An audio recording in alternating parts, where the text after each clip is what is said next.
get ready to the countdown.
Hello, everyone. Hi, everyone. There we are. And that's the bunny bus. How's everybody doing tonight? I hope everybody's doing Very okay. I see y'all in the comments. Hi, Linda James. Yes, Hi, Draven. Draven.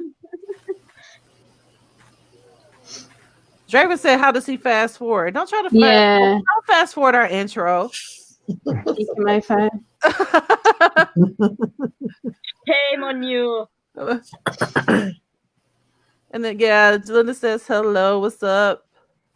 Will we follow Draven around like in Game of Thrones? Like just ring the bells. Shame. Don't worry, when isolation's over, I'll poke him really hard. Hi, Linda. I was in Game of Thrones. Game of Thrones. You know that's. I was in Game of Thrones. I was in episode 11, series 2. After the finale, you didn't miss a single thing.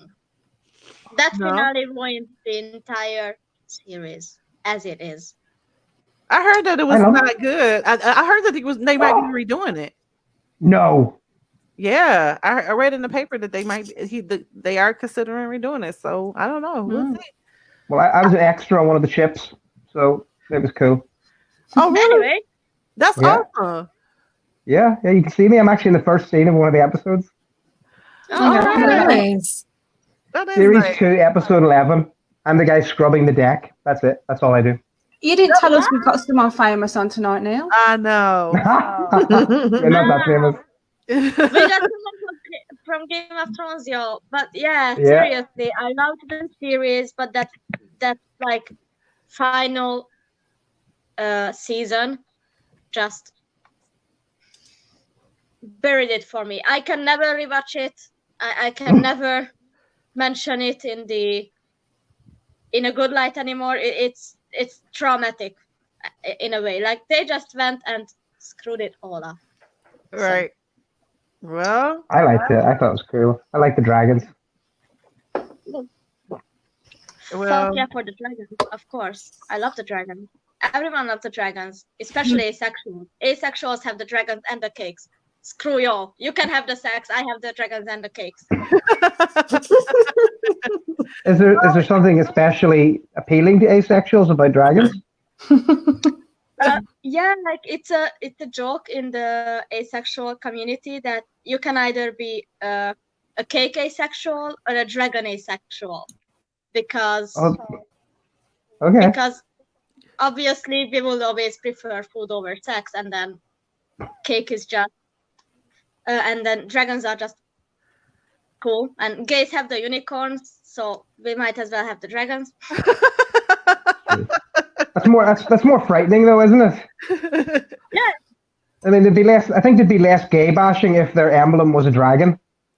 Hi, Ben. Yeah. Ben's joined us, you guys. Hello. Draven says he thinks the show is the most expensive ever, or why you should buy and read books. Yes. Ooh, Okay. good point. We need to do a Sharon series. Oh yeah, because Yeah. we're not here for about Yeah. Games of Thrones tonight, are we? Sorry, Wait a minute. that's my fault. Yeah, so you Yeah, guys you are can- already exciting in the comments here.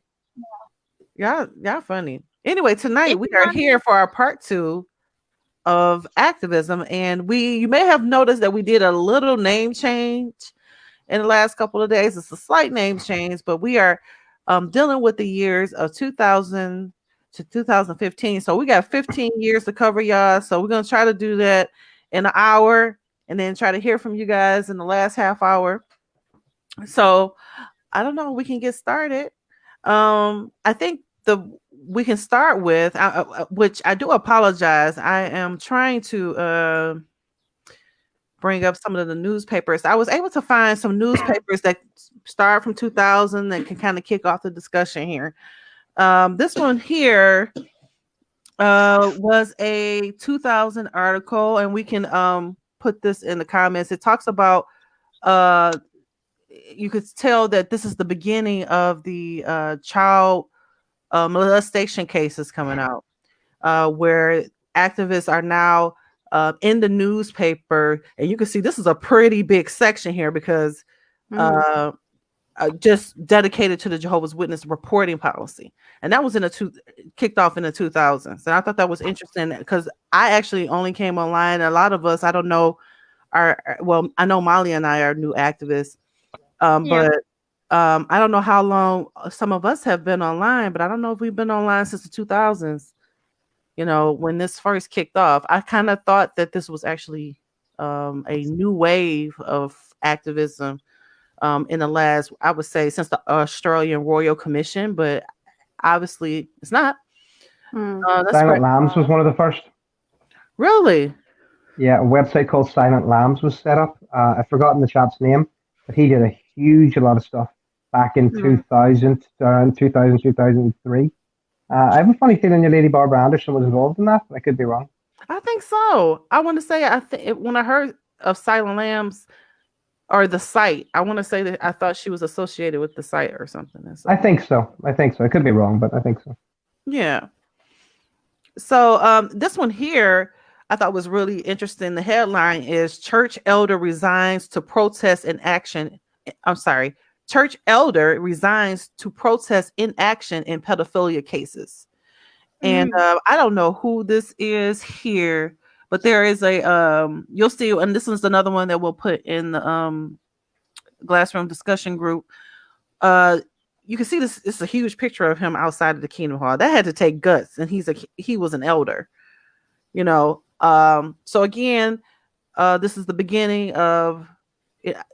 Well, as far back as I could find, you know, that doesn't mean it was the actually beginning, because some of these molestation cases we know are a lot older than the cases are actually being brought up. So it was just the furthest I could find in the media where activists were speaking out about these cases. I do have one more somewhere. So I'm going to, while I work on that, we do have somewhat of a presentation, as if you will, to go through from 2008 all the way up to now. And then you'll see some familiar faces within some of these pictures. And we hope that if you have stories to share, or if you can fill us in on some of the years or the history, or if you see that we're missing somebody or it's missing something, let us know in the comments. We're also going to put a link in the comments that if you want to join us, if you have questions or comments, or just want to talk about the show or anything, you can come and join us on the show. So let me get that started. Give me 1 second, y'all. Make sure I get this right. I'm sorry, we're using somewhat of a new application here. Hi, Alvin.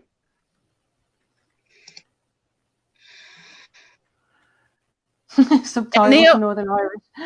Neil, again, fill us in if we're missing something, because you're on the show today, and we're gonna hear from Neil too today. So that's gonna be awesome. So let me can you guys see that? Yeah. Yep. Okay, great. Spencer, if you're going to do a presentation, shouldn't you be wearing a hat? A hat? A head covering. Oh, a head cover. Yeah, just like some kind of tea cozy, so that you don't upset Jehovah. Well, you know what? I am wearing a head cover. My wig is my head covering. Do they count wigs? Okay. There we go. I should try a wig. I should Wow. definitely try a wig. There you go. Hat covering. My wig It's is important. okay. Emma, you want to walk us through MySpace? Oh my God, I forgot about MySpace. Yeah, basically back in 2008, when I think I'd only been online a couple of years, I was on MySpace, and in the forums there was like a religion category, and I found that there was an ExJW chat thread in there. So I started hanging out in there, meeting a few people. And there was also, I don't know if you know, Neil, there was an actual forum board for ExJWs that I joined. It was a website, but I can't remember the name of it. Well, there was JW discussion was probably around about then, or ExJW discussion. But I can, if you want to do the presentation, because I can give you information from around 2000 right up to about 2005, and then I can tell you about the two big protests. But yes, there was various message boards and discussion forums. The most famous of them being H2O, which was around in 2000, which I was heavily involved in, and a few still are. Still were, who's still around. But it died and then was replaced by another forum, which took all its messages and stuff, and you can actually still see my old comments and stuff online, which is good. All right. Okay. So then I started to get emails asking me to join Facebook, but I was happy staying on MySpace. And then after a few months, I noticed that you could meet old school friends and old friends on there. So I thought, right, okay, I'll give up. I'm going to join Facebook. And then I found out that you could make groups. And I knew that I was going to miss the MySpace ExJW forum. So then I decided to make a group for ExJWs on Facebook. So, 6th of January 2008, I joined Facebook. On the 8th, I made the group called Jehovah's Witness. I let the members build up for a few days, and then I started posting research that I'd done about the org online, and started posting about it on my personal Facebook page as well. Nice. Mm-hmm. And these were like the first posts about the Russell and the pyramids, that they were involved with the UN. I did a big list, 4-parter on why the org was false prophets, and also about the changes in the blood doctrine, because I felt that this was information that ExJWs needed to know. This is so cool, Absolutely. Emma. Yeah. Oh, okay. And then here we go on Sharon in 2011. We're coming up on Sharon. This is your first protest. Myself. Okay. Can you hear me? Yeah, we hear you good. Yeah, this was my very first protest, and I started in activism in August of 2008, and it took me about 6 months after I was disfellowshipped to realize that I had come from a cult, and I was furious when I actually watched Brenda Lee. Brenda Lee wrote the book Out of the Cocoon, and she came on a TV program of women that had come from cults. And one of my kids' counselors had told me she was going to be on. So I found someone that had a TV with cable. And I took the kids, and we lined up on the couches and sat there eagerly waiting for her part to come up. We just knew that a Jehovah's Witness, someone that left, was going to be on. And when I saw her and I heard her story, it just like tears rolled down my face. But yet at the same time, I was so happy because I knew for the first time that we weren't alone. And so eventually I had started a support group in my hometown and then started a series of them. So I ordered this banner. It was an 8-foot vinyl banner from Vistaprint. I was so proud of that banner. And yeah, that was in Toledo, Ohio. I did it by myself. Wow. You know what? We have some clips Wow. of that. Let me see if I can get to that here. And I tried to stream them together. We do have a limitation here, so y'all. So work with us here. Yeah, I was of like time 30, limitation. I was about 34 back then. 33, Oh, really? 30, 34, yeah. Okay, here we go. Hi, everybody. This is JW Survivor, and this is my first protest. Didn't go quite exactly the way I thought it would. I ran into a lot of roadblocks for this protest. Determined not to let it stop me, and as you can see, there are no other people protesting here with me, although there are several people that told me in the future that they would love to protest. Against the Jehovah's Witnesses. Today's protest, my first one, is protesting against the shunning practices of Jehovah's Witnesses. And as you can see, my wrinkled up sign here says shunning hurts, and that Jehovah's Witnesses shun their own members. JW Survivors on Facebook. Look me up. From the congregation. Sorry. Basically, I started doing this, I would say about a year ago, protesting publicly. This was my first out and about protest. But I left an abusive marriage. It was a long marriage. I got married very young and ended up having 4 wonderful children. I left my abusive marriage about 3 years ago and ended up getting disfellowshipped from the congregation. Shun the shunners. Anyways, so where that left us was homeless, and we lived in a domestic violence shelter, not just once but twice.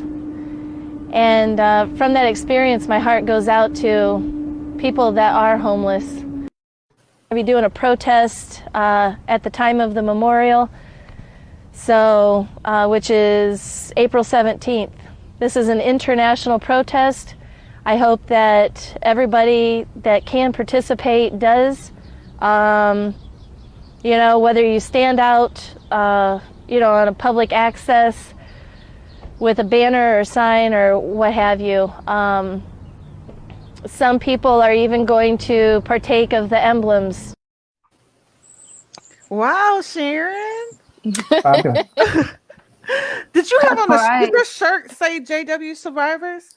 I went, yeah, I like, you know, the funny thing is I was raising 4 kids on my own, and I was working as a nurse's aide. Like, I was always working at least 2 jobs, and it took every penny, you know, every extra penny that I could scrounge up, and I put it into buying t-shirts.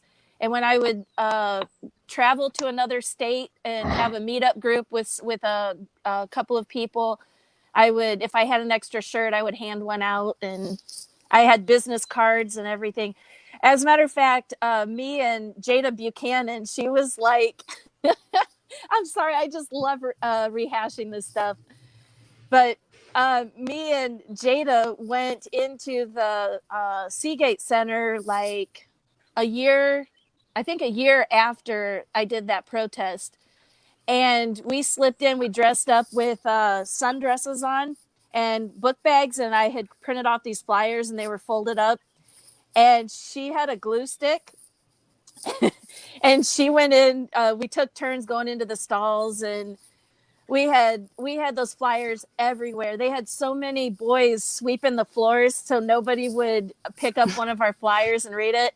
Anyways, and as a finishing touch, I left my business card on the stage. Wow. Like, That's I'm it. here. Well, somebody just said from YouTube, Wilson Payne says Sharon is fearless. Well, thank you, Woodson. I think we all are. Yeah.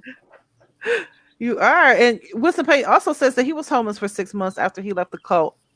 We were just actually talking about this amongst ourselves, that all of us experience or either know someone closely that has experienced homelessness after leaving the Jehovah's Witnesses. So if you're watching and you're not familiar with Jehovah's Witnesses or ex-Jehovah's Witnesses, or Jehovah's Witnesses who become ex-Jehovah's Witnesses because they leave, that is something very common that you experience. I know that I experienced homelessness I would say it was a little longer than 6 months, maybe 7 or 8 months, right after I was tossed out for being disfellowshipped. And I remember sleeping in my car in a park, and my husband would come there, and well, he wasn't my husband at the time. I guess he just wanted to be my husband. but he did used to come out to the park. So I just leave that for another. Maybe we'll talk about that in a makeup session, y'all. We'll leave that for the makeup session. But anyway, I was just saying that we've all experienced that. So that's real. Yeah. It's really real. So yeah. Let's see the next. Go ahead, Molly. Luckily, I never had to stay on the street. But I had a period when about 3 years ago I was in an abusive relationship, and I couldn't get out because my own family didn't want to have me out, and then I didn't have anywhere to go. But then luckily my mom decided to help out eventually. So, but she still doesn't know that the relationship was abusive or anything like that. She just knows we broke up, and then basically that was it.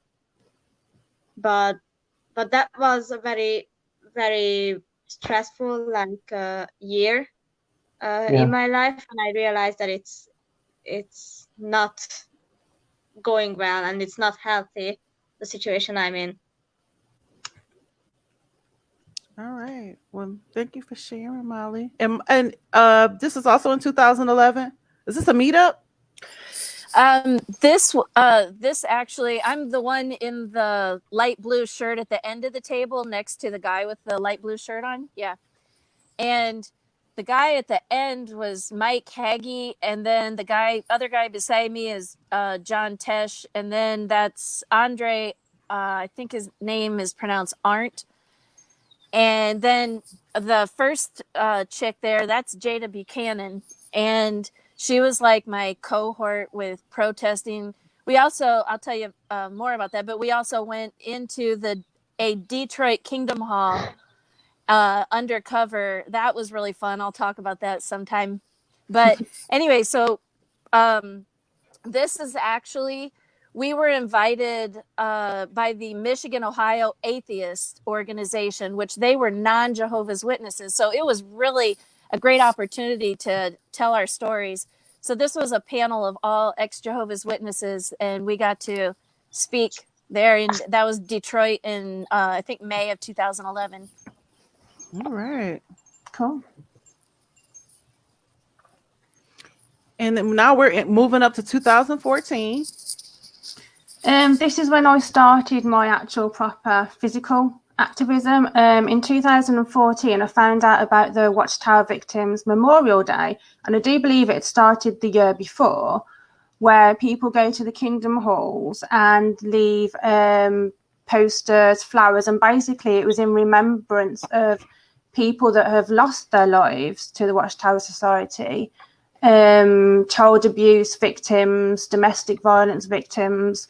So this was the first year that I went to my local Kingdom Hall just down the road and left a lot of posters. And I can put them in the discussion group if people want to see those close up. Yeah, those would be nice to see. I will do that this year. If we're not on lockdown still by then. Sharon, is this an old flyer? This is an old flyer, and I just drew a blank on who made that. I know she's also a Christian, an activist, but right now I just drew a big blank. But yeah, she made this flyer for people to copy and share from 2014. And this may be one of our last slides here. This is 2015. There's a lot here. So what happened was, if you see up the top left corner, the CNN newspaper ran an article on the Australian Royal Commission. And this was the first I'd heard of it, even though I think they started investigating, I think it was 2012. I think this is when it mainly hit the headlines. So that poster below, the day before the Watchtower Victims Memorial Day, I went and made that poster, and I think it was about 9 sheets of A4 paper. It was massive. And if you look in the bottom left, that is right by the Kingdom Hall, and it was right on an island outside the Kingdom Hall. So I went and put that poster on there. And as I was literally sellotaping it to the post, a police car went past, and I kind of just froze and like watched this police car to see if it was going to come back round, but it just carried on. So I was like, okay.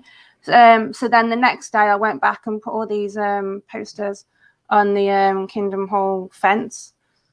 And yeah, which again, I'll post them in the group if people want to look closely at them. Wow, Emma. That's fabulous. So the next series of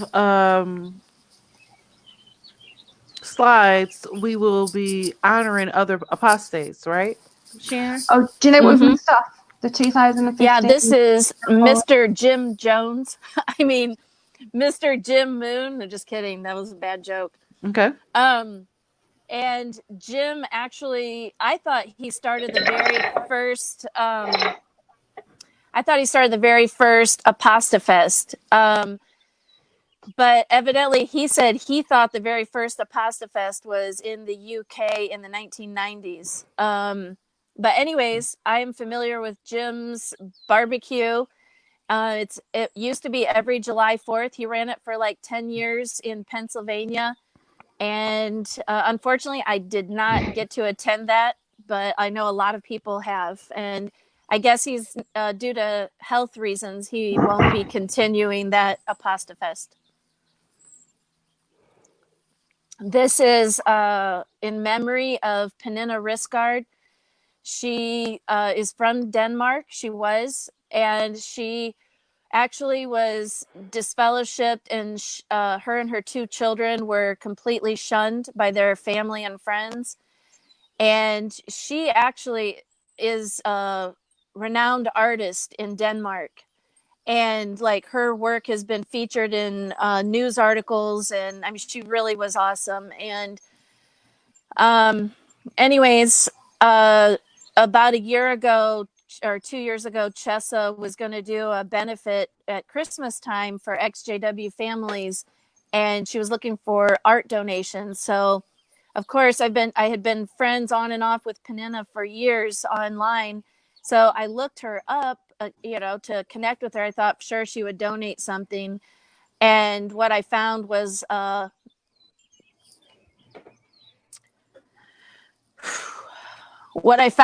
memorial page instead. She committed suicide in 2018. She couldn't handle the shunning anymore. This is Shelley Brammer Truesdell. She died in 2018 also. She had a lot of health problems, and she was a long-time activist.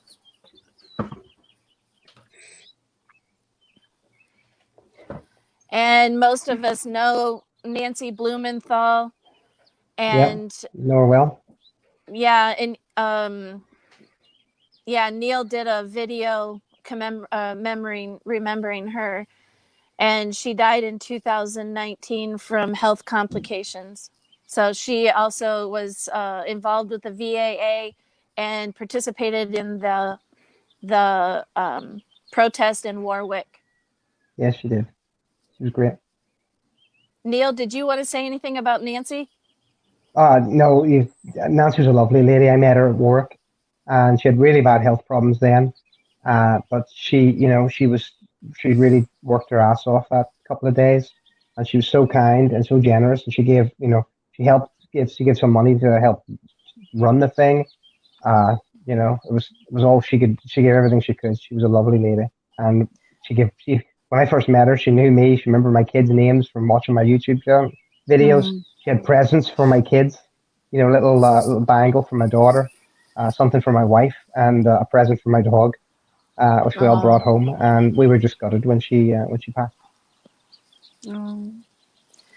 And this is Ethan and Brandy Hatcher.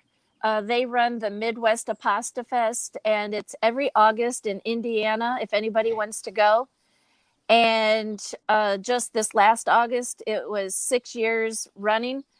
So I've been to that twice. And once I picked Derek Matthews up in Cincinnati and took him with me. And we all had a great time. All right. Well, that was the end of that. We tried to hit the high points of the 2000 to 2015 era. And so you guys, again, if you have any more comments or anything to fill us in on, we are more than welcome. We can even add to our presentation here. We do appreciate that. I just want to mention the Panorama documentary that BBC did in 2003. The title was "Suffer the Little Children," and it was looking into the child sex abuse cases covered up by Watchtower back then. And I stumbled upon it when I was. It was like after I watched the ARC. It came across my YouTube feed, so obviously, being the information freak that I am, I watched it and I cried for like 2 hours straight after. So they did a good job with that as well. They really did. That's interesting because Emma, you said that the ARC actually began a lot earlier than a lot of the apostates started, before they started talking about it, baby. And you think you're on mute? Yeah, she's on mute. I think it was 2012 that they started investigating. Okay. And then I think it was 2015 it started hitting the newspapers because they'd investigated and they was coming out with the results. And yeah. Okay, well, let's see what you're saying here in the comments. Spence, can you show that billboard from 2015? Have you got the slide for that? Yes, I forgot. Yeah, let me bring that up before I do that. Sorry, I keep looking to the side. I'm just the kids are make. So I'm just making sure. Here it is here.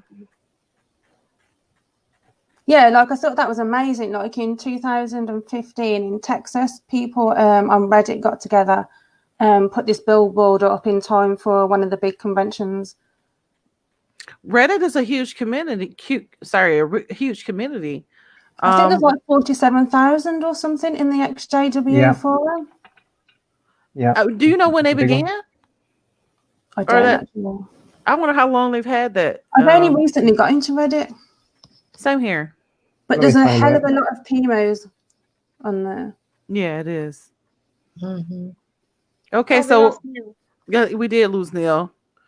Could I say something? Sure, go ahead, Sharon. Okay. We were putting together, names of activists and stuff, and then, after the deadline to get everything in, I'm like, oh, I forgot so and so. But there's two people that I sent a last minute message to in case they got the message and wanted to come on. So they might, I don't know, but in case they don't, Clint Bussey and his brother are amazing guitarists, and they've written some awesome songs.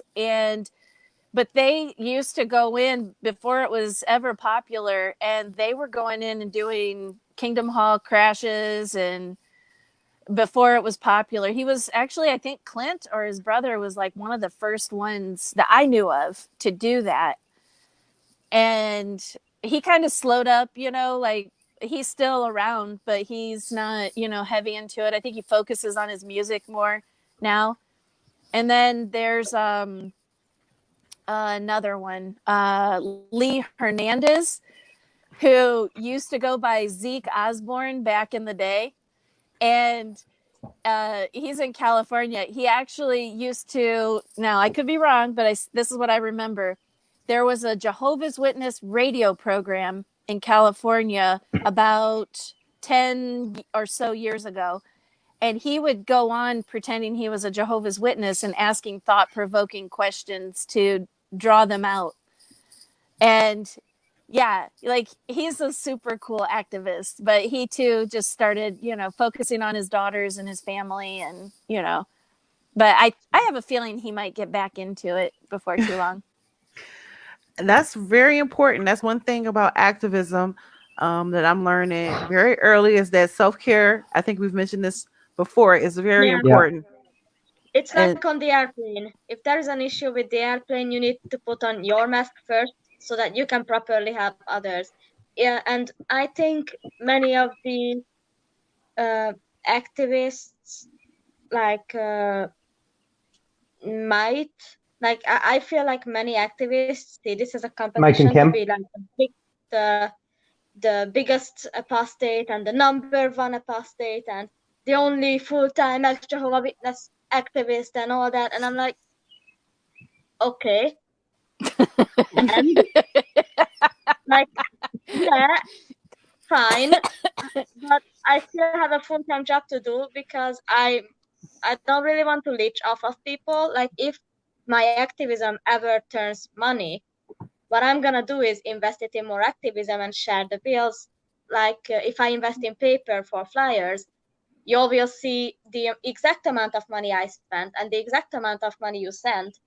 And I will explain, I bought this paper because I'm going to, Bethel, and I'm just gonna put these flyers into anyone's hand who cares to take them and stuff like that. So activism costs money, especially if it's like physical activism. You need to travel, you need to organize meetups. I want to meet with lawyers, I want to meet with media, that all costs money. And well, of course, since I don't want to leech off anyone, that will be my own money. But hopefully we can give back to the community more and more if we get more and more time that we can devote to activism, which would be very, very awesome, in my opinion. That's a good idea.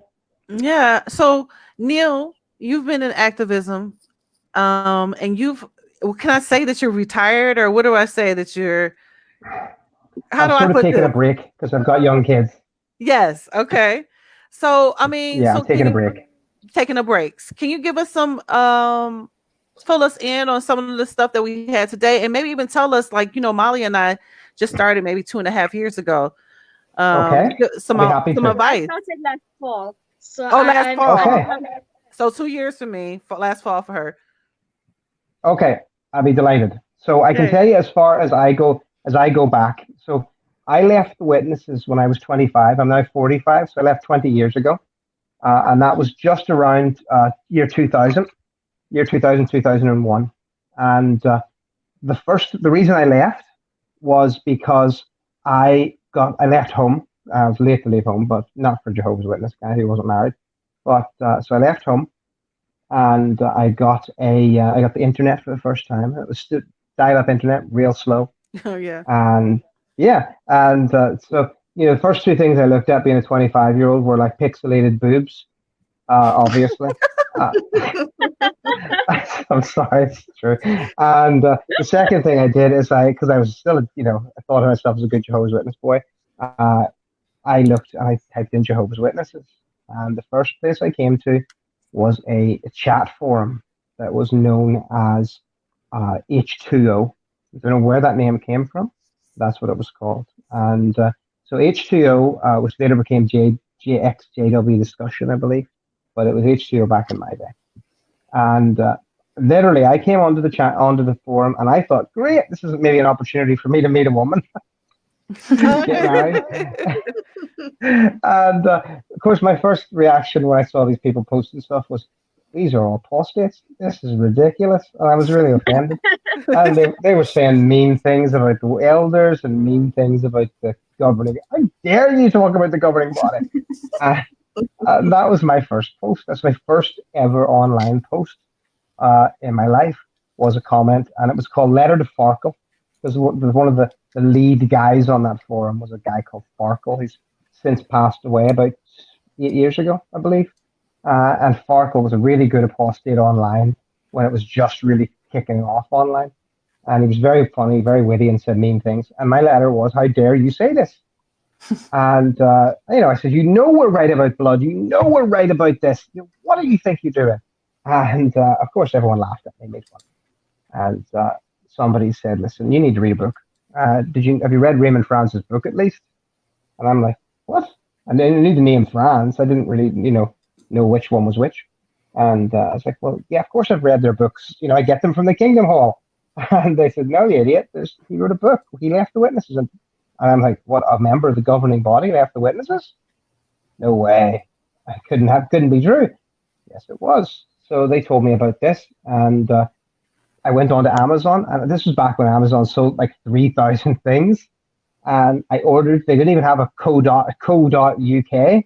They had a just the USA page. I went to the American site, ordered his book, and it came posted to me 2 weeks later. And and I read this book, and of course, like most people who read that book, I read it in about 12 hours, cried my eyes out, and then I took it to my elder, to the presiding overseer, because I wanted him to prove me wrong, And this guy, we had this like relationship outside the witnesses where we used to do a lot of rock climbing together, and so his name was Roland, and so I took it to him, and him and his wife are both incredibly smart people.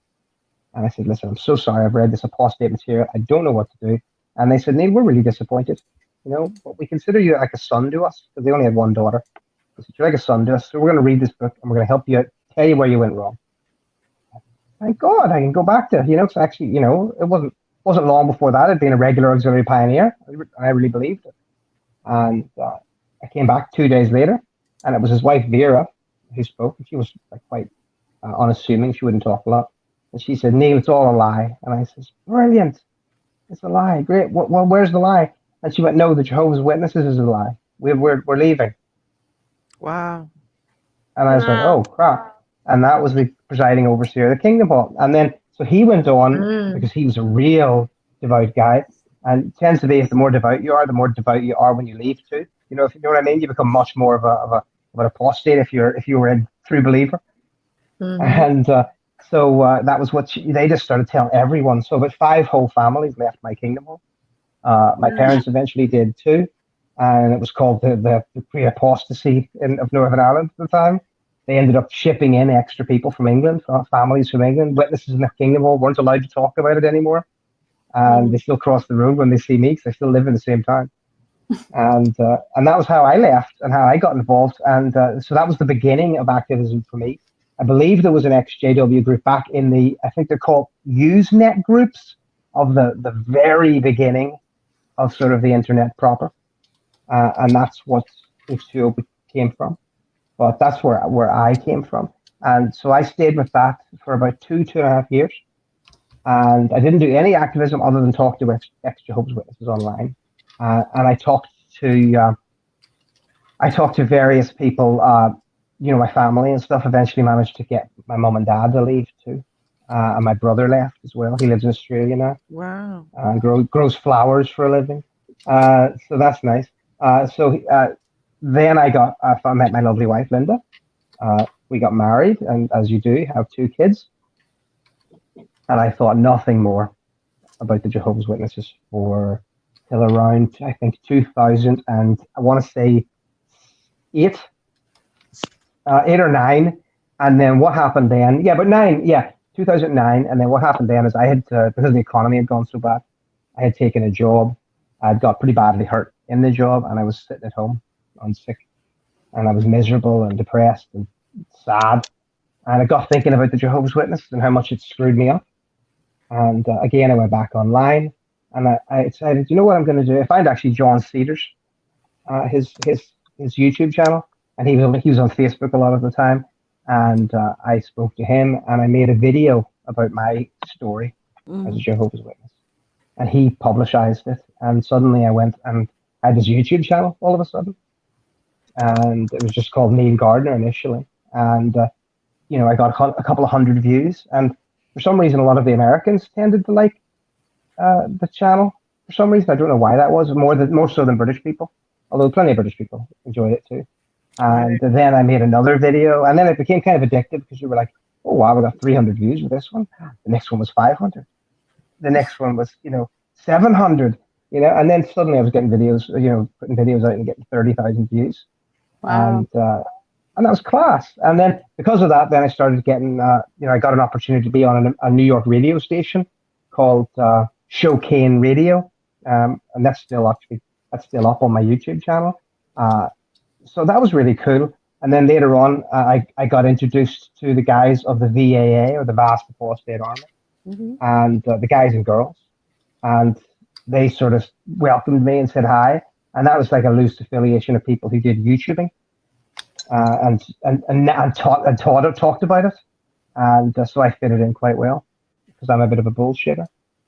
And then they said about a year and a half into this, they said, "Hey Neil, we're going to organize a protest." This is now 2.5 years ago now. They said, "We're going to have a protest in Warwick, in New York. Would you like to come?" And at the time I said, "Well, that's very kind of you, but there's no way I could afford." And they says, "Well, actually, somebody has told us that they would help you come if you want." So they didn't pay the whole thing. They think they covered about half, and then I paid the rest. And I flew up to New York, which is the first time I think I've flown on my own since I was 18. And usually my wife looks after all that stuff for me now, because I'm helpless, dependent. And so that was it. I went to New York. We went to the Warwick. We did the Warwick protest. We had 60, 70 people at that. They made a documentary, as many people have seen. I was not in it, mercifully for you. The witnesses took videos of us, secret videos, while we were there. Wow. They put sprinklers on us. They called the cops on us.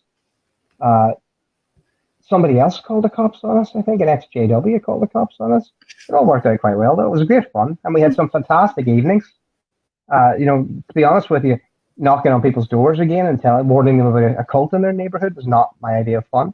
But spending a little time afterwards with lots of ex-Jehovah's Witnesses, meeting the awesome Nancy Blumenthal, meeting the organizers, Joel Parker, meeting Gilbert Gonzalez, who some people might know, meeting Rebecca, Spoon-Fed No More, was a YouTube channel that she had going. I don't know if she still does that. Meeting Maggie Martin and all her kids who came up, and they had banners which said, "Watchtower, you lied, Christmas is awesome." Oh, That's cute. So sweet, such cool kids. And it was really, we had such a fantastic time. I missed them. But the first thing I did when I came home was I messaged. In fact, I think it was still there when I did it. I messaged Louise Good, who many of you will know is the ex-YouTuber Katie Kitten. And I owe an awful debt to Katie Kitten, because the first time I made a YouTube video, I was so nervous and I was shaking and I was really serious. And then I saw her videos, and she was just jolly and funny, had a really lovely attitude. And I thought, well, that's what I'm going to do. I'm just going to steal her whole shtick and just try to be humorous about it. And I did. And so I contacted Louise, because we'd been friendly for quite a while before that. I said, "Louise, come on, we need to do this." So then that went on. Then about 8 months later, we had the London protest, which is, to this date, as I'm aware, the biggest protest that's ever been held against the witnesses, where Emma was there. Yeah. And we had, at one point, over the course of the weekend, we probably had upwards of 200 plus people. I think at one time, we had about 115. We were there for 3 days. It was fantastic. We made so many good opportunities, to speak to people. So I sound like I'm doing a pioneering talk at an assembly. It was a bit like that. We had such a good time, and again, lovely time meeting people afterwards. Really fun. On top of that, I've been able to spend a lot of time talking to ex-JWs online. Over the course of now the many years I've been doing this, most of my time is actually people who see my YouTube channel, get angry, tell me the same thing I did to them, which is, how dare you? And then I start a conversation. And the amount of people that have come to me later who've said, you have, you're one of the reasons, not the only reason, but you're one of the reasons why I left, why I went on to university, why I did X, Y, and Z. I've been in a really fortunate position because I've had some notoriety, I've been able to contact people whenever I've heard about ExJWs who've been made homeless. So I've had a few ExJWs who weren't really interested in activism, but happened to be, quite well off. And I've said, listen, I'd like to put you in touch with someone. This is like a young 18-year-old person who's homeless. Could you help them out? And they've been able to do that. So we've literally helped out over the last year people from Africa to Alaska, in LA as well, in Britain, all over the place, Europe, and people have, we've helped out a ton of people. And I would say definitely regarding what the lady said a minute ago about how much about money and activism costing money, it definitely does, because you will not make any money, if your heart's in the right place, because you're going to spend it all on the people who need it, and that's just the way it is. So that's me up to date. If there's anything else I can ask you, feel free to answer. Thank you so much for sharing. Thank you for being here. So what about me and Molly? So activism costs money. I know I'm broke, so me too. So I guess We are suspended, girl. yeah, I know, right? But I do think that that's real, because I think a lot of times you'll find in our community, this is just my opinion, you'll find some people who are really, really, they don't like to talk about money or financials. And I wonder sometimes, is it because of our background as at Jehovah's Witnesses? Absolutely. Where we're absolutely. Go ahead. Well, what's the first thing witnesses are taught in business? Never go into business with your brother, right? Because you don't want to be seen as taking advantage of your brother, right? So and we all had that drummed into us. So you're always constantly worried.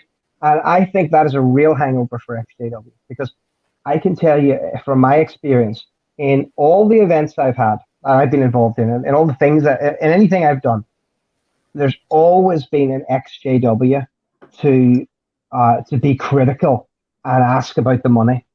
And I don't mind people asking about the money. Yeah, but and I mean severely critical, to the extent where it's like, yeah, listen, nothing's going to satisfy you at this point. So the London protest, and the way we worked it was really simple. Louise is brilliant. She was a brilliant organizer. So I said to Louise, let's do this. And she says, right. And I says, right, you're in charge, Louise. And she's like, oh, great, thanks, Neil. So Louise was in charge. We had Chris, we had me, we had Jess. And so none of them really wanted to be like the face of getting money. So I said, well, I'll do that. So I begged and asked everybody on my YouTube channel. And over the course of about 8 months, I think I managed to get in about £1,900, or about $2,300, which more than covered for everything we need. It was fine. And, most of us, we all paid for our own anyway. It was no big deal. But we had this money that came in. And what I said at the time was, I'm going to write accounts. Rather, my wife Linda actually did for me. And then on the first day of the protest, I'm going to take it to all the organizers, show them this is all the money came in. These are the people who gave it to me, and this is who got it. Mm-hmm. And I showed it to them, and they all says, right, Neil, we're happy that you were reasonable and didn't cheat us. But after that, then people were like, well, I want to know exactly who gave you money. I had messages from people saying exactly who gave you money. I thought, well, it's not really your business. So, but because really what they really wanted to do was say, where did that 50p go? And so what I would say is, if you're going to have a protest, if you're going to organize anything, what you've got to do is realize that, you're never going to be to satisfy anyone who wants to moan. So all you can do is satisfy the group that's organizing it. So all you can do is say, listen, okay, so, I'm doing this thing with Emma. I'm going to make sure Emma thinks I'm an honest person at the end of the day. And I'm going to go out of my way to make sure that. I don't care what the other people who came think to an extent. All I can do is satisfy the people who've helped organize it. And that's the best you can do. The important thing to remember is, if you're organizing a protest and you're spending 6 months to do it, and you get £1,900, you're a bad thief if that's what you're trying to steal. And also You know? about money and activism, it's that like I have a full-time job and I am shooting my videos from my phone. I would Me like to too. graduate from my phone to an actual camera so that I can Yes. actually take it with me and film Yes. protests. I want to go to battle and I want to film that. I want to film Yes. how, if I ask about child sexual abuse, how long does it take for them to throw me out? I actually will do that once lockdown is over. Yes. And so it costs money. I want flyers. I want to do cart crashes. I want to stand next to carts, and if anyone walks up to Give her them, leaflets. I want to be like, you might want to read this instead first before you. Absolutely. Well, I think the trick. I think the trick with some of those things that you do, right? Because other witnesses, there's a very nice couple in Canada, Christian and Katya, and they've been down exactly the same path as what you're saying. They fundraised for cameras and stuff like that. They were making a documentary. I don't know how that documentary, if it's still in the process or not, but I like them. They're a lovely couple. But I think the trick is to get yourself known. If you want to be an activist, if you want to get involved in it, get yourself known and trusted. And then say to people, listen, I would like to do this more. I'm going to need some help. If you're able to help me, here's my Patreon. Here's the PayPal account. Right?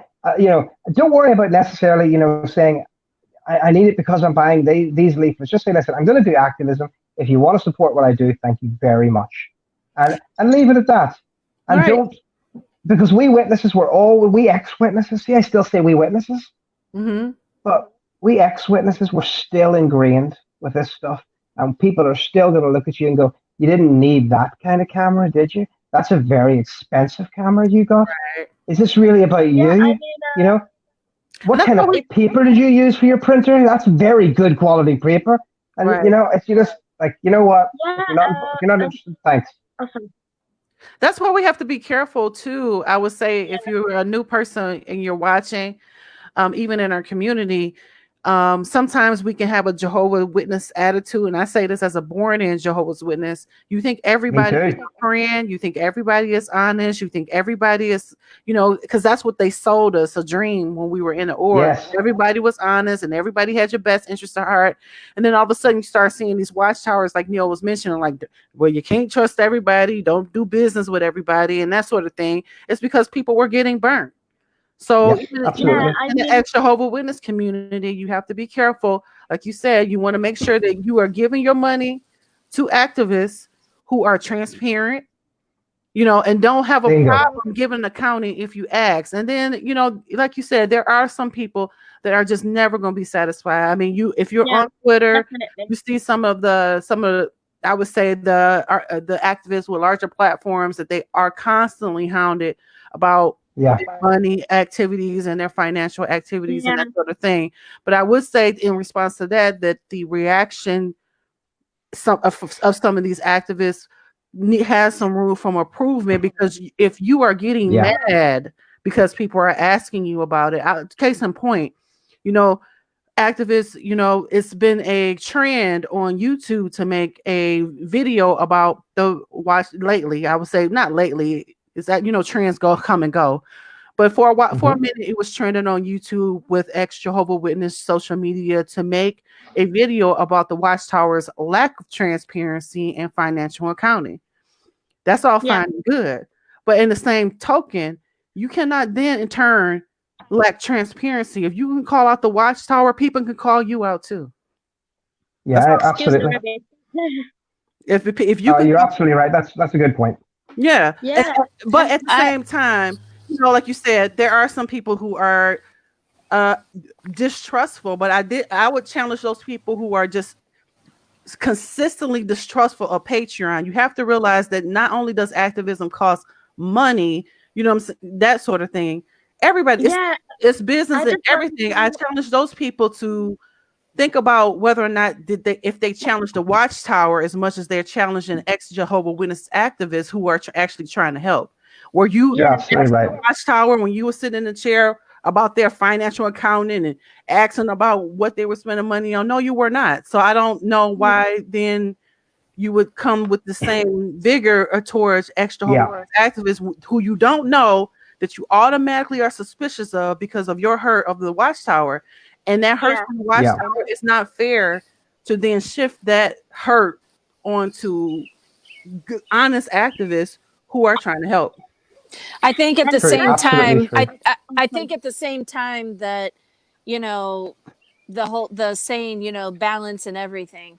You know, if you go too much this way or too much that way, you know, you're going to make a mistake. So I think acknowledging the fact that we don't, you know, we're not a God, you know, we can't see everything. We don't know everything. We don't need to know everything, you know, unless we're directly involved in something and it's directly impacting us and we see something that's not honest. Because I'm not going into details, but I've ran into that a few times. You know, unfortunately, I did marketing for some people, you know, and, you know, you feel bad because you think, oh, everyone's on the up and up because you think you're still in this utopia. Right. And, you know, I am, you know, a lot of us leave, we're way too trusting. Naive. So there's that balance. It's like you have, most of us leave with some paranoia of different degrees and distrust, you know, and, you know, accompanied with the other thing that I just mentioned. So it's like, you got to find that balance of where, okay, is this my business? If this isn't my business, I'm not going to make it my business. But if I'm directly involved and it is my business and I see something that's dishonest and money is being taken from people that could, you know, go to somebody that really needs it, like what you guys do, Neil, you know, with helping people that are homeless, you know, there's nothing wrong with speaking up about that. And I think you know, we come from this generation of, especially the older activists, I think, you know, we learn from the Watchtower to see no evil, hear no evil, speak no evil. Right. You know, we're in this perfect paradise. Just because we left the Watchtower doesn't mean we're in this perfect paradise. So just ignoring the fact that something, that's such a good point. Just ignoring the fact that some cataclysmic, dishonest fuckery just went on, and that one was for Molly because she's so good at using that word. She's a good influence, but you know, just it's like, you know. No, I'm actually the place where your good habits come to die. You know, none of us are perfect, and I think that's the other issue is that, you know, where we grew up with a perfectionist mentality that there is no room for imperfection. You know, so we become overly critical and judgmental of everyone. I'm guilty of it. I am so. I'm like, I'm probably one of the most guilty people about that, and that's something that I am working on currently. You know, and it's like. But at the same time, I was saying that especially the older generation, they have I'm not going to tell what just happened under my nose, under everyone's noses, even though I know that was dishonest. I'm going to keep quiet because we've got to keep up this pristine appearance that we are perfect and infallible. You know, that's a bunch of bullshit. So I think that there's a fine line if someone's dishonest, if someone is a predator, if someone, you know, if they're taking advantage of people, fuck them. And it is going to come out because karma's a bitch. And that's just how it is. Yeah. Other than that, we really need to make allowance for imperfection. Right. Other than that, we really, truly have to make allowance and acknowledge the fact we don't know everything. We might think we do. We don't know the whole story. I think sometimes we get caught up in the fact that we're like, as a Jehovah's Witnesses, and I can say this, you know, you get caught up in that we're all working in towards the same goal. You don't want anything to derail the common goal. And that's the mindset or the Borg mentality that we had in the org, and so you see your favorite activist, or you see your misbehaving, as you're saying, and then you're not wanting to call that out, but at the same time you're in this group's like, F the Watchtower. The Watchtower is hiding stuff that you want to. It's a form. It's almost a hypocrisy or a lack of self-awareness that you almost, it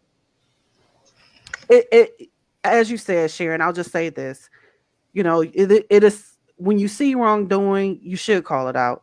I mean, and that's Absolutely. just the bottom line. That's whether it's the Watchtower, whether it's your favorite activist or not. We all need to hold each other accountable. But at the same time, picking and overly judgmental attitudes, are picking activists apart, till they are almost nothing. A lot of activists have taken social media breaks and breaks from activists only because of the drama, because it's a lot of drama. And, I'm sorry, I know that's not what we came here to talk about today, but, this is real.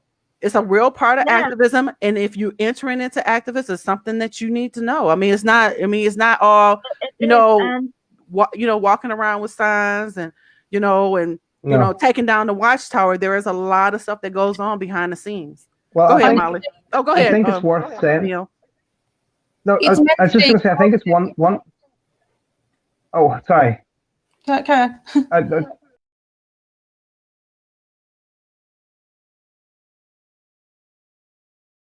Man, is to remember that there are obviously there are sleazy guys around, but that doesn't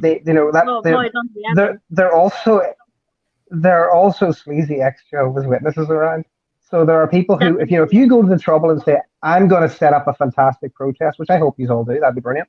But if you do that, I'm not saying it's certain, but there's a fair chance that some of those guys are not coming because they want to bring down the tower. They're coming because they think that they're going to get an emotionally unstable girlfriend, your girl, to sleep with them. That's some of them will want to do that. Well, that's not so you have to sort of prepare for that in your head. Yeah, and also another what we did in London, right, is, sorry, just one wee thing, but what we did in London, which I thought was really good, and it was something we learned from Warwick, right, is that we made sure that on the days that we had the protest, that Louise had told every woman that was there that, had made an announcement at least, that if anybody felt that there was any problems, anybody felt they were uncomfortable, issues like that. Oh, there's Stacey's in the room. Hi, Stacey. If anyone felt they were uncomfortable, that they could come to certain guys or women who are organizers, speak to us privately, and we would try to deal with it for them. So that there was that sort of, and I was one of them. So like, if you had a problem, you could come to me and you could stand beside me the entire fucking day, as far as I was concerned, if some guy was bothering you. Because obviously I'm not a policeman, I can't kick him out. It's a public space. So, if that didn't happen actually in London in particularly, but it's worth preparing for all those kind of eventualities. Yeah. I have a comment. I have a really important comment on that. So I, out of my 4 children, I have 3 daughters and 1 son. Okay. So I've learned a lot, from watching not only all the relationships, the failed short-term relationships I went through after my long marriage and the divorce was over, which is common among, ex-Jehovah's Witnesses. But I also watched what happened with my 3 daughters and then my son. So in my opinion, yes, it is true that ExJW female activists need to be very careful with just trusting anyone. Now, in the same token, I've seen things that my own son has went through. So I think that there are a lot of, as women, we were taught codependent behavior. We were taught selflessness, total, complete submission. We didn't really know ourselves, and we come out of the cult with that mentality. So as much as women need to be cautious about men, on the men's part, I would like to say that men need to keep in mind that us ex-JW females come out codependent, damaged. We need time to heal. They need to take that into consideration rather than just think that we're just some other Jill Joe off the street and, it's not going to hurt them. If you're not serious about really, you at the get go from getting to know somebody, even if you meet at a meetup or a protest or something, whatever, make sure you're both on the same page. You both know what you're both expecting out of the relationship, what your backgrounds are, because it's not fair to just point at men and say, blah, blah, blah, blah, blah. Yeah, I don't know. That's how I feel about it. I think there's good guys out there that get drawn into sometimes. I know some of our, a lot of our people are so emotionally and mentally damaged, not just women, men too, that develop multiple personalities, borderline personality disorder, schizoaffective disorder. What's the other one? Did I say borderline personality? So Yeah. so you're not Yeah. always dealing with a whole person. So then sometimes what can happen is, I'm just being honest here, guys can get a bad rap.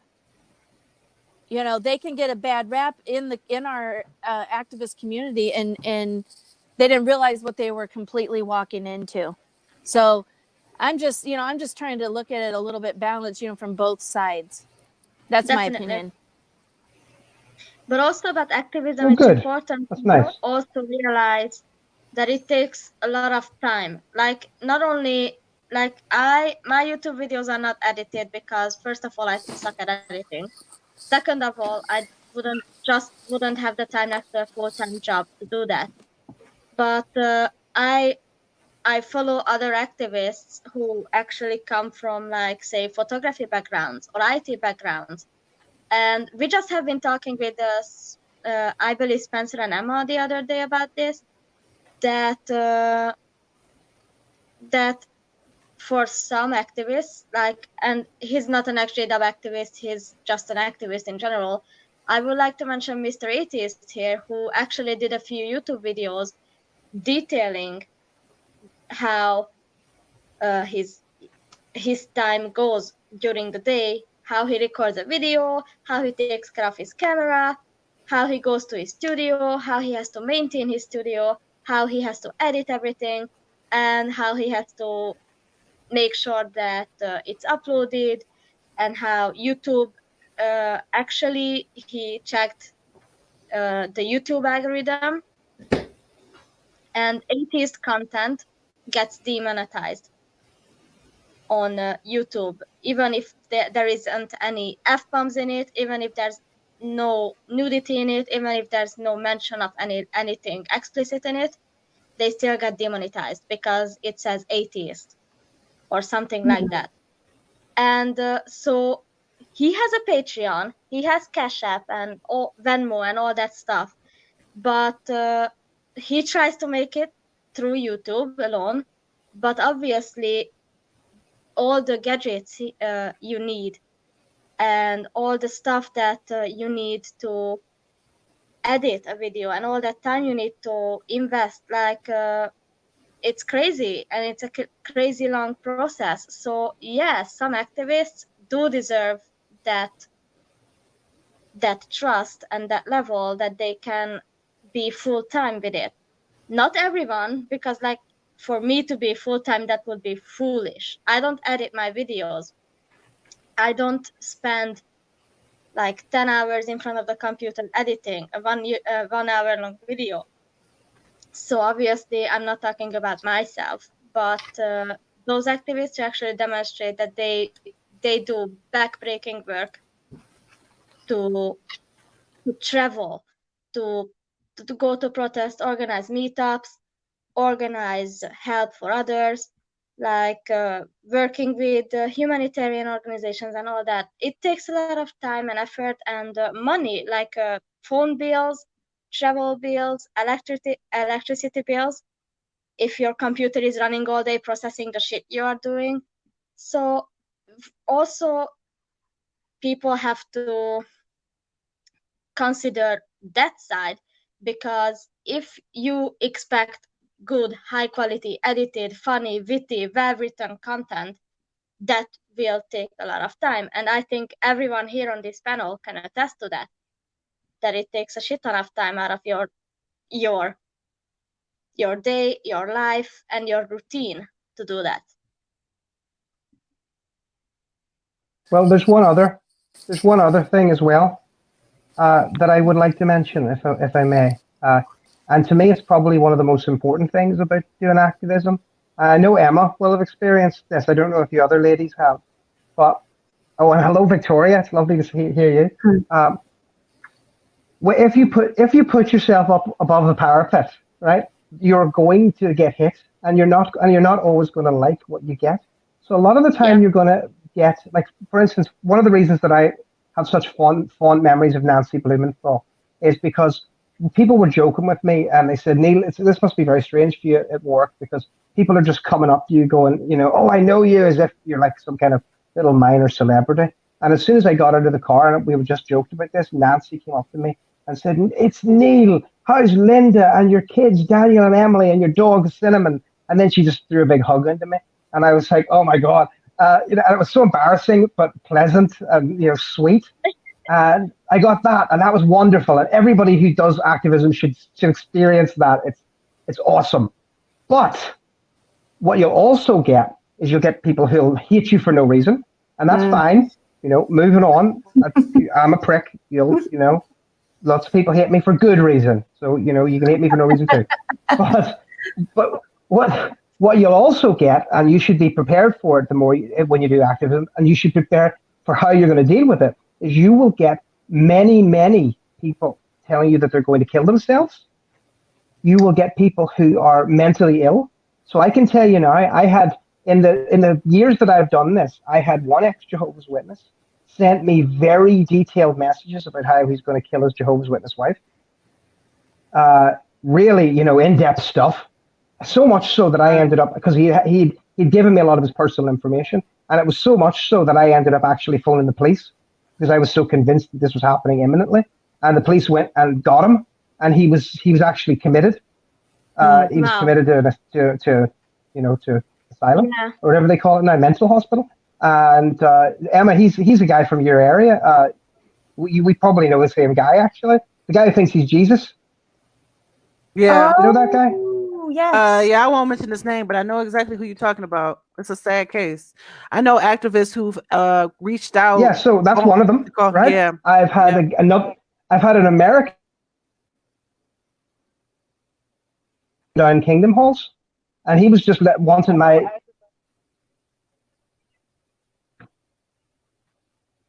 Yeah, and then mostly the worst of course, is the people who wanted to kill themselves.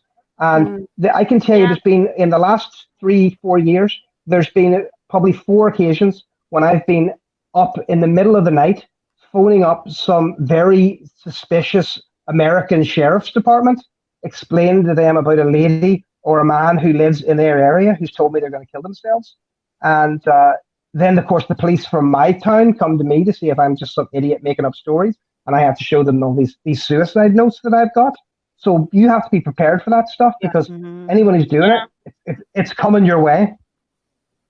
I know that there are so many activists that I know who are up late nights, partnering with other activists to try to get help.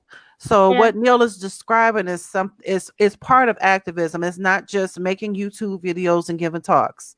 No, not at all. And even though that's a part of activism, as we talked about from our last video, even here you can tell that there's various forms of activism where you're speaking out in newspapers, whether you're protesting.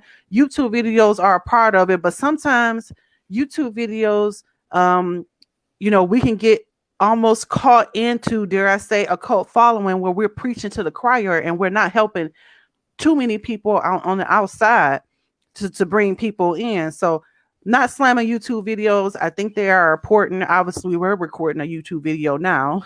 It is important a medium to get the word out, but making YouTube videos, becoming an ExJW Witness, I don't know, YouTube star, it's a lot more, digging in the trenches and talking with these people, connecting with people. And what Neil is describing, you see a lot more frequently happening, I think, at least for me in some of my groups, and where you get those private messages, that keep you up for 2 days because you're like, I hope this person doesn't do what they're saying. Or, now with the pandemic, I feel like I am getting more Jehovah's Witnesses who are reaching out from all over different parts of the world saying, I need help, or, or I need this, or this is.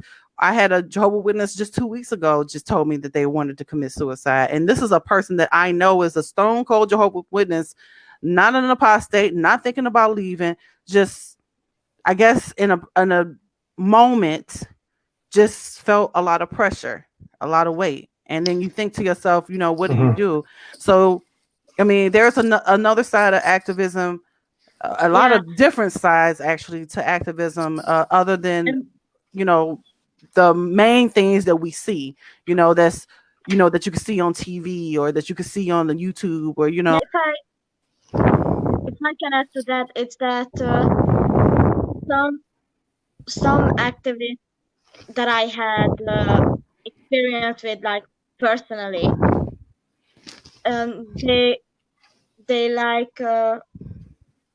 they were complaining about people reaching out to them. Like they were running Facebook groups and shooting their YouTube videos and organizing their little meetups and that, and glitz and glamour and love and hugs and inside jokes and loving family and fuck shunning and fuck the watchtower and all that, bringing down the tower and the whole shebang. But then people who had issues, and no matter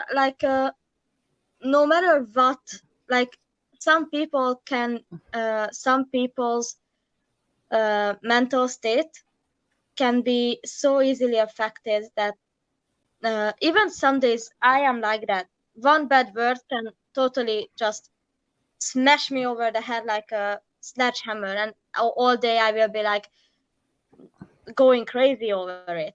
So what we need to realize as activists, and what people need to realize as followers of activists or watching activists, is that we're all human, and waking up from this abusive cult, we all have our mental health right fucked in the middle. Like we're just messed up in the head most of the time. Most of us are. And you have to be... The fuck are you doing? Excuse my kids. So you have to excuse you. You have to realize that that both the activists will be drained or pissed or angry and all that, and they need self-care, and activists need to realize that people, especially if you're an activist who has like Facebook groups attached to their YouTube channel, and they have like chat modules and all that, and they advertise themselves as like chat with me, then you have to be ready that people are gonna chat with you. And you have to be ready that sometimes people are gonna be chatting about petty bullshit. Yeah. Like sometimes people will just bitch and moan about some stuff that might seem irrelevant to you, but this Facebook universe of like blocking and booting and ignoring messages and just calling messages, even if some bullshit reason, sometimes even the smallest thing can make a difference in why someone makes it or not when it comes to a suicidal person. So we all need to realize that if someone reaches out to us, be that activists reaching out to other activists or people reaching out to us as activists, we need to be there for one another and realize that we're in this together. And okay, we will never have the kumbaya, we're a family, we're all united. Fuck that bullshit. We're not in a cult anymore. We're not united, we're not in unison, we're all we're all in Technicolor, we're all our own people doing our own thing. But all in all, when possible, we should work together, we should cooperate, we should communicate, and try to understand. And So I just wanted to acknowledge this comment here. It says it's okay to say it's beyond me to let me refer to a yes. therapist or psychiatrist. Yeah, absolutely. I agree. Definitely. Yeah, and the thing of the matter definitely. is, and it is important, as I stated before, that we take time for ourselves, self-care, mental relaxation, because you can get burnt out helping people. Yeah. And I mean, I that's just wanted, happening. Go ahead, Emma. I wanted to say as well, be prepared being an activist for messages from Jehovah's Witnesses that are abusive and vile.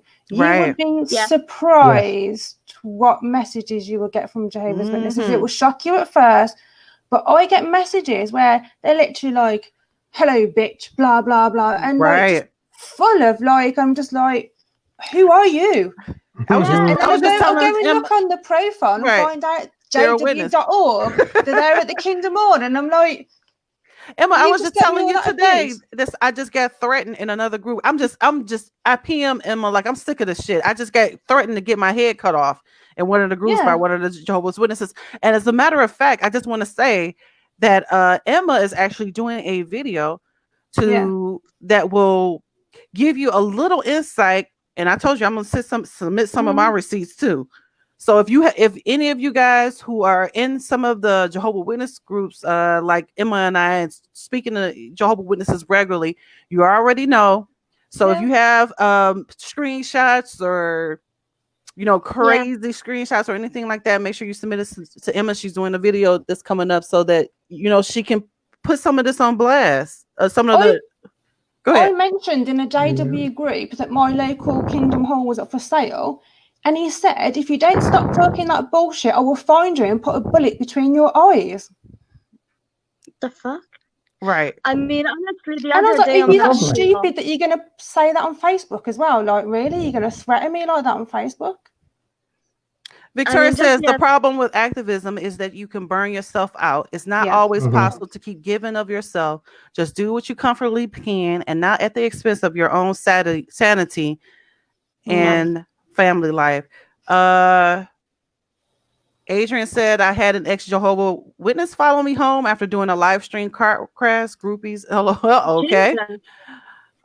Yes, but you get threatened a lot. As you will see, make sure you tune in. If you're on Facebook or YouTube, you'll see the links at the below. Make sure you click into Emma's YouTube so that you can subscribe, so you'll see and get a notification when she actually puts out that video. I'm gonna do it. It's coming up. I've exposed them a bit on Twitter because I'd like to say something, but it needs to be done. So I was trying to intercede earlier, but it wasn't the right time. Sorry, Sharon. Hey, Neil. So, a lot of us, being really activism, if you're deep into activism and you're helping people that, let's say, are homeless or suicidal, depressed, or, the stuff that goes with leaving a cult. If you're one of the ones that gets called a lot, you're going to feel, it can be a bit overwhelming.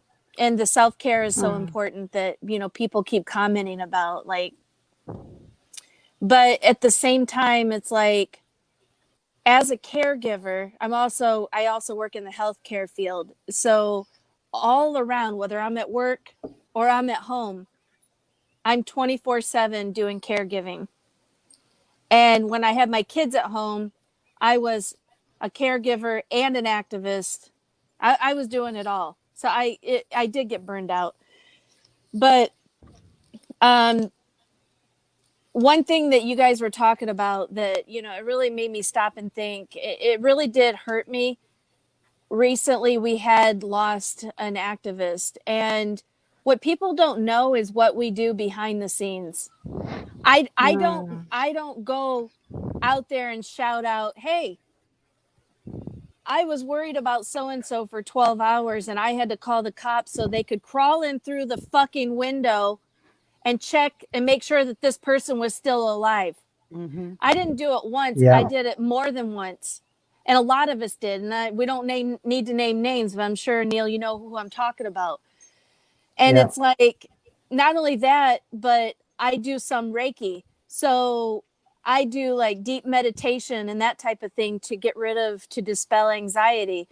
So when that same person was having a panic attack, I spent a couple of hours just walking them through a deep meditation just to relax them so they could get rid of some of that anxiety. And she felt so much better afterwards. So not only did I do that, but there's, it's just countless hours of helping people. And then as soon as someone that, let's say they have mental illness or they haven't mastered the fact that we come out overly critical, so I still have to be a caregiver and take that into consideration when I'm criticized because somebody died and I was on a mental health activist leave to take a break. And I didn't know that person had declined in their health. So now all of a sudden it's my fault. I don't feel that way, but that's what was put onto my shoulders. Yeah. I've spent 12 years, and a lot of us have spent years just devoting all of our time and attention and love on these people. And if somebody perceives wrongly that you screwed up or they think that you didn't do X, Y, and Z, they don't know what all you did, but that doesn't stop them from abusing you. And that's the thing. It's like, we have to remember that we need to, even though we're not in a utopia, we need to remember that we don't know everything, and try to show love and empathy, treat others even though I'm not a Christian, I don't consider myself a Christian, but still treat others like you would like to be treated. So true. I mean, that's the bottom line, And one last thing, that particular person I'm referring to, what they don't realize, I was doing outreach to the Jehovah's Witness and non-Jehovah's Witness family that had shunned this person. So I was trying to help them to understand and to comprehend the person that they just lost, hoping that they will wake up. Now, if I would have done what that person expected me to do and point fingers and hate on the family that had shunned her when she was an activist, how much better would I have been? It's just so complex. So last thing I want to say, my phone's about to die. I just want to say, just show love, just show love. Absolutely. All right.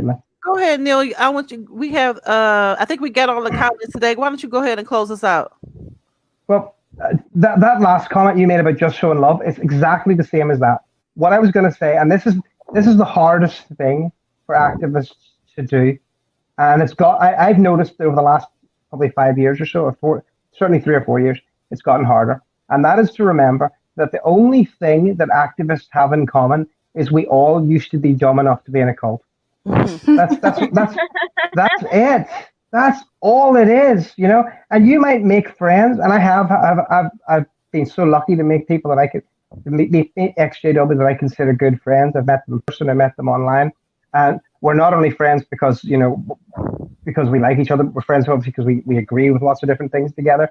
So my point is that if you're going to be an activist, you have to try to leave some of your disagreements politely at the door and say, listen, so for instance, Amber, PJ, sorry, whenever I went back online, because I thought, I know we've talked before, and I went back onto my messenger to see what we've talked about, because I wanted to sort of remind myself, so I wasn't saying something stupid.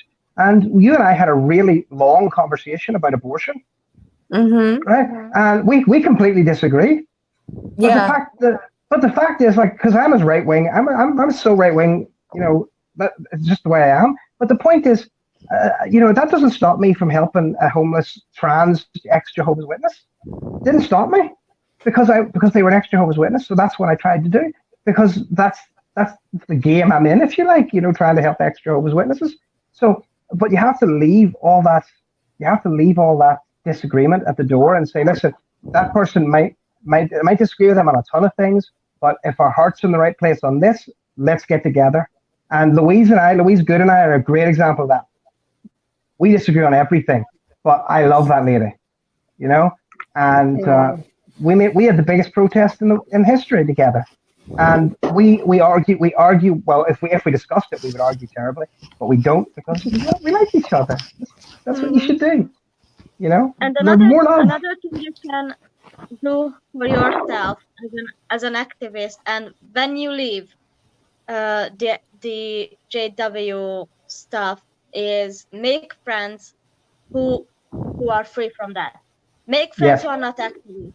Make friends who are not JWs, who were never JWs, because let's be real, we need those friends who are activists and who are ex-JWs, because let's be real, no one else will truly grasp what the hell you're talking about. Like, no one else will grasp the intricacies of your quirks.